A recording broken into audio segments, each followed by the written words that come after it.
Welcome to SciTech Culture with Steve Kern and Ben Warner, where we examine science, technology and culture in the 21st century. Visit our website at scitechculture.com. So I feel like, looking at this year's potential array of discussion topics, that we might be focusing on a particular thing this year, being AI. And I don't know if you, because we've already started to touch on it, Steve, but it, obviously canvassing for topics each week, and there just seemed to be like an avalanche of it recently, and I don't think it's going to stop anytime soon. And it'll just be, and we've got a few that we're going to go through in a minute, but it just almost seems like a frenzy of this is the latest talking point, for the media and how to get it out there and all that stuff. It's almost nuts. Well, that's what AI is all about, isn't it? And that's what feeds and news feeds are all about now, flooding and talking about one thing and one thing only. And one of those one things, because depends what's in your feed or who you are, I should say, determines what you'll see. But one of those one things you'll see is AI. Yes, absolutely. And it is big, and it is coming, and it is here. Absolutely. All right, we do have a slight reprieve from AI, although there was a slight AI angle on this first story, which was, and I wanted to bring this up only because we recently talked about the Japanese lunar lander, but this Intuitive Machines lunar lander that did eventually touch down on the moon was another, I think, interesting story to refer back to, that these things are happening. What I thought was interesting with this story was the private-public sort of angle to it. So it's a private lander that successfully landed on the moon. I believe it was the first one, from what I was understanding in terms of that. First ever. In fact, it's the first ever non-government mission. However, it does have a lot of payload from NASA on it in terms of, monitoring equipment and whatnot. And obviously, there's a component of this where it would seem that there's a lot more gear up for space exploration. So, they can send these lunar landers out there without, risking people, or even if it's not about risk, it's not wasting unnecessary resources in order to gather more data, etc., before they actually start launching people back there to do more. Yeah, look, this is truly incredible. One, it underpins how on earth did they get to space or even land humans on the moon safely in the 1960s. That itself is incredible. But what is interesting, this is a non-government mission. Of course, it does contain NASA's best technology, but that aside, it's a Falcon 9X that gets them into space, and then it's the Intuitive lander itself that comes down. So two private companies there. It goes to show that, I guess, access to space is now commercial. It's no longer the domain purely of government. So very interesting. And I thought the most amazing thing was the planned, I think, descent to the lunar surface had a malfunction, and they used an AI and laser navigation tool that was meant to only be experimental to bring the craft down. That shows you what good AI can be used for and how amazing it can be. It also shows how amazing Neil Armstrong must have been to land. Absolutely, and there's the connection, the AI connection. So we'll move on to our slew of topics in relation to that. As I said, there was a lot of interesting stories to cover. First one I wanted to touch on, which I only heard about this morning, was about Reddit striking a $60 million deal allowing Google to train AI models on its posts. Obviously, there's a lot in there in terms of Google having an interest in sucking up new data. But there's also 2 points that I thought was interesting in this, was the idea that I know myself that in addition to, say, a regular Google search, if you just add the word Reddit to the end of it, you get the Reddit posts associated with that topic, which might actually yield some more interesting information and discussion around the particular topic that you're looking at, depending on, you know, what thread you end up on. But then the other aspect to it is that if that's what they're looking at, it feels like a $60 million deal. I think there's, it's not just, it might be each year or whatever. I didn't actually look into the detail, but that almost seems like a pretty cheap price for a company like Google to harvest that type of information out of Reddit.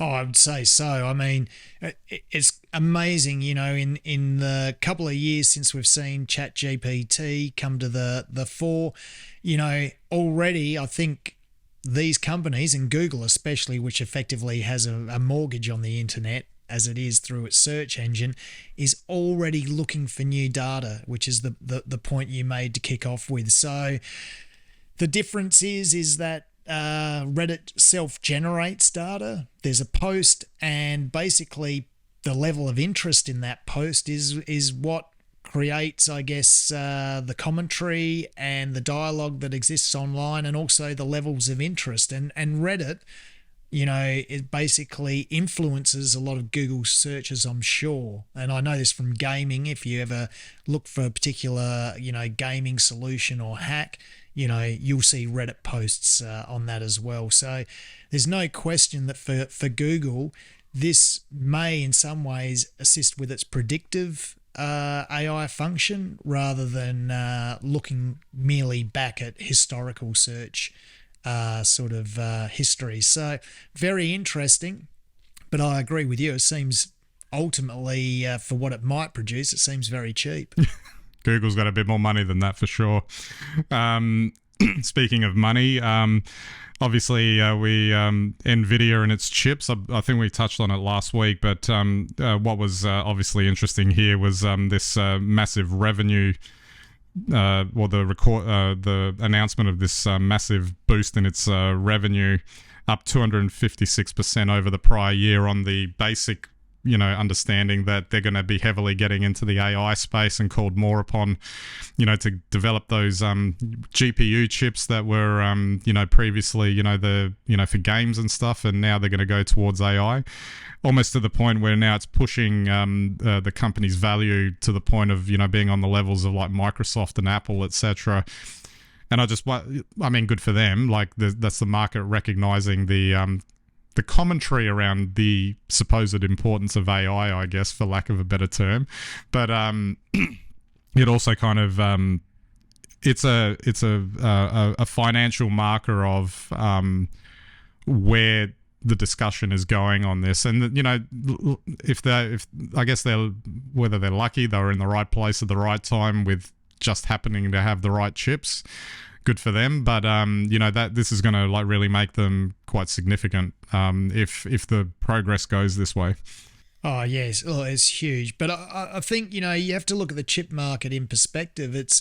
It's not easy or cheap to make chips, certainly at the scale that you'd need to be profitable. So you know, and Intel's the story on this. You know, they're a company that for 20 years easily had the ascendancy.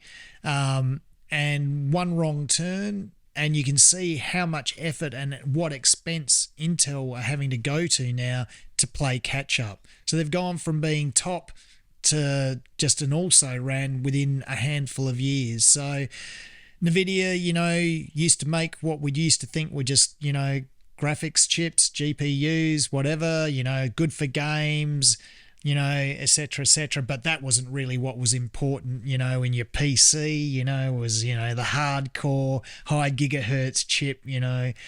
But we've found differently now, thanks to Bitcoin and now thanks to AI, that the architecture in those GPUs allows far more, I guess, broader control of a chip and more processing bandwidth. And so they happen to be making them, and they're making them better than anyone else, and now everyone wants them, and that's just the way it goes. Makes me wonder about just chip manufacture in general, and like, you know, the whole, I mean, how complicated and difficult it is, like to get foundries up and running and and whatnot. And I realize that obviously in America there's been quite a bit of investment in getting, and Intel's been the beneficiary of it in terms of getting foundries up and running. but it just almost seems insane, the level of chip manufacturer production that we're about to enter into, and whether or not it can all keep up. Well, yeah, this is precisely right. So there's nothing super amazing about GPUs. We've had them for years and years and years, and there's, Nvidia makes very good ones, just as Intel used to make, the best chips. But the thing is, to get there, to get to that point in the market where you can create volume at an economical price is the killer, and that takes a huge amount of investment. However, chips are now seen to be so important to our future, and we've seen the supply chain shocks during COVID, that's why the US government now is looking at that investment with Intel to bring that manufacturing back to the States. So, you can see how important we think chips are. Well, indeed, we know with the shortage that happened during COVID, people couldn't get cars, people couldn't get appliances, people couldn't get things that, we take for granted. But these days, whether they need them or not, all have a chip in them. It's a bit like striking oil, really, isn't it? Like that's kind of the importance that they're getting to. That's right. They are the oil of the 21st century. Yeah. All right. Just finally, and this is one I wanted to expand on a little bit too, was Sora, a new generative AI tool that can transform video production. Essentially, I keep calling it video GPT for lack of a better word.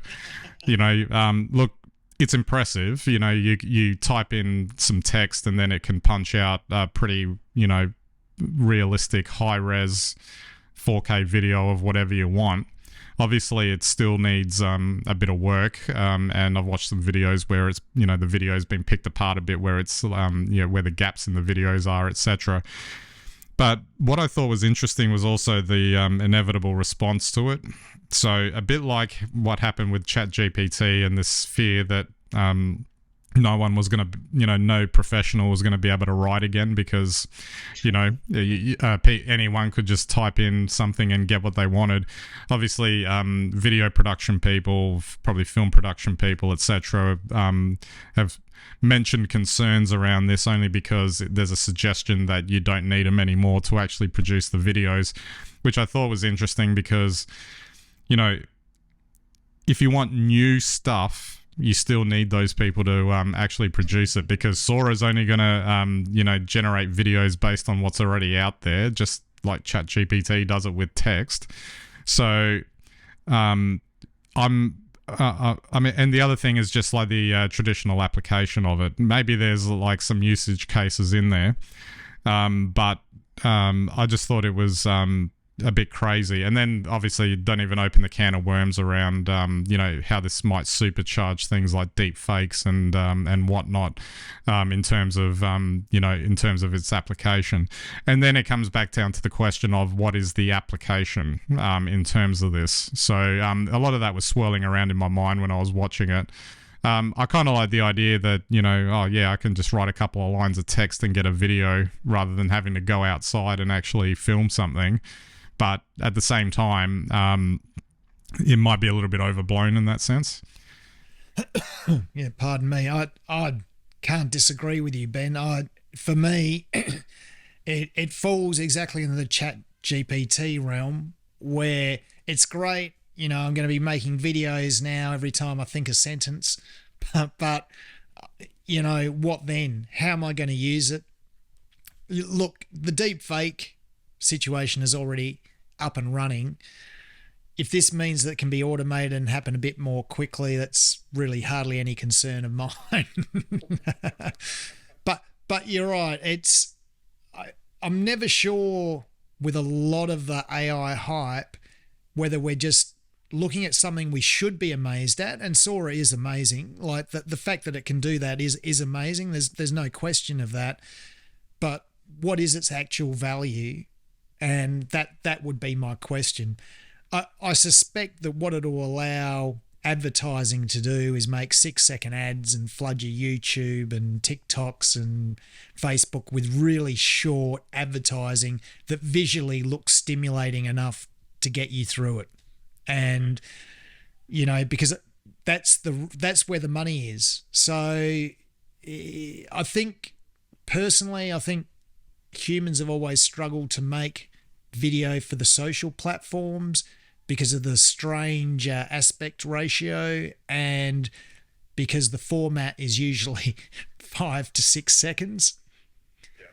So I think probably that's where its niche is, and the fact is it'd just be deep fakery for sales. Absolutely.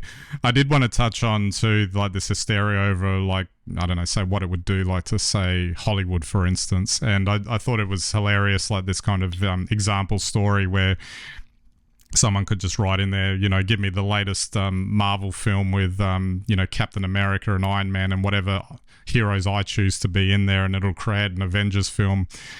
You know, oh, but, you know, it won't be a new film. And then, like, the joke was, well, is it all Marvel films are the same anyway when they're produced by humans? And so, you know, it's ironic that, you know, Hollywood's doing that. Like, they're effectively doing what Sora's doing, just with people. You know, like these days, they've left well behind this idea of generating new content. So what's the worry in that respect? Oh, I couldn't agree with you more on that. You know, if all you're going to do is rehash the past and then even start remaking movies from 20 years ago as if they're new, which we've seen in a number of franchises where they've just borrowed the script from the original, you know, it really does cause you to question. However, if you want to flip this, then maybe that will be the thing. If Sora or Sora-like applications can make a Hollywood film the same as they are making them today, then surely that means that there's a role for humans to make new, more creative and more exciting offers that hopefully will excite people to go and see them in the cinema. Absolutely. All right, Steve, we might wrap it up there. A lot to digest there. We sort of rammed through a few topics there. And yeah, like I said at the beginning, I think we're going to be talking a lot more about this year because it just seems to be going from strength to strength, this news item. Oh, absolutely. It'll be AI and probably Trump. Yeah. Oh, yeah. Well, maybe we'll get to that later in the year. What about an AI version of Trump? Oh, yeah, don't get me started. Crossover right there. Alrighty, so that's it for this episode. We'll catch you next time.